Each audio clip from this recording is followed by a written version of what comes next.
From rations to fashions is a long stretch indeed, but it's a contrast the average cameraman takes in his stride.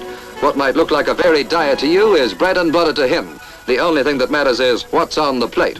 Now, we've brought you along on an outdoor assignment to show you just how a typical fashion story is filmed. But you'll barely have time to reflect on the gear they unload before they're ready to start shooting the models.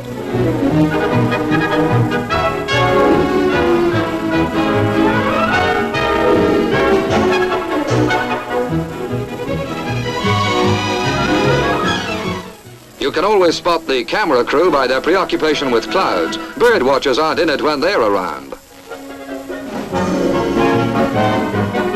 Escorted by Bill Roger, the ladies arrive. First, June Hadfield, remember her by her tartan. Susan and Jean Dawney are colleagues in the modeling art. It's Bill's major achievement that they arrive right on time.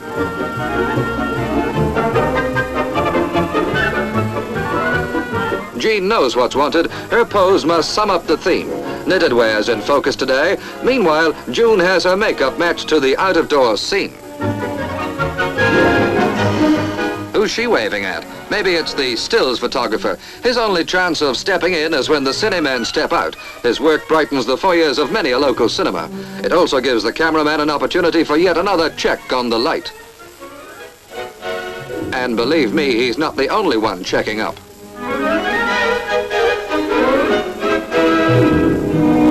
In a black and white muted striped sweater in cashmere, Jean prepares for the take. Measuring up to the situation, his job is to ensure that when the clapperboard signals the all ready, everything the lens sees will be faithfully passed on to you.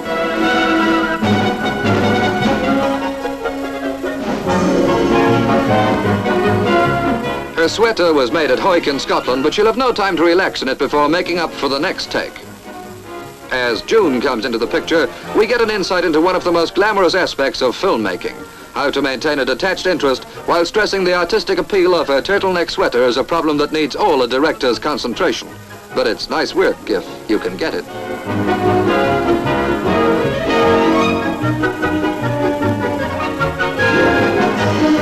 Off with the old and on with the new. Preparing to model an attractive sweater in striped grey and white cashmere, we meet Sylvia Shelley. The neatness of her little mandarin collar is emphasized by the bold pattern of an up-to-the-minute design.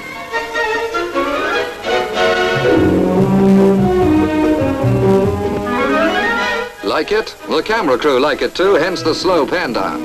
It's a clue for the tea interval so far as Jean's concerned, but not for the camera crew, looking for what they call a cut-in or off-the-cuff shot. The kids are only too ready to oblige. Trade plates would be out of place on a fashion photograph, so temporary dummies go on instead. Once more, the director steps in with a little advice before Susan poses for a close-up in a royal blue ensemble.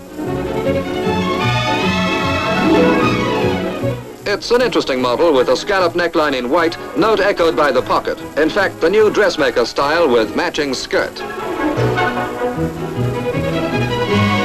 The lake forms a fitting background for our final scene, which gives us the chance of a last glimpse at four attractive models. Susan in a tea time model, June winter sports, an evening style worn by Sylvia, and we're back where we came in with Jean.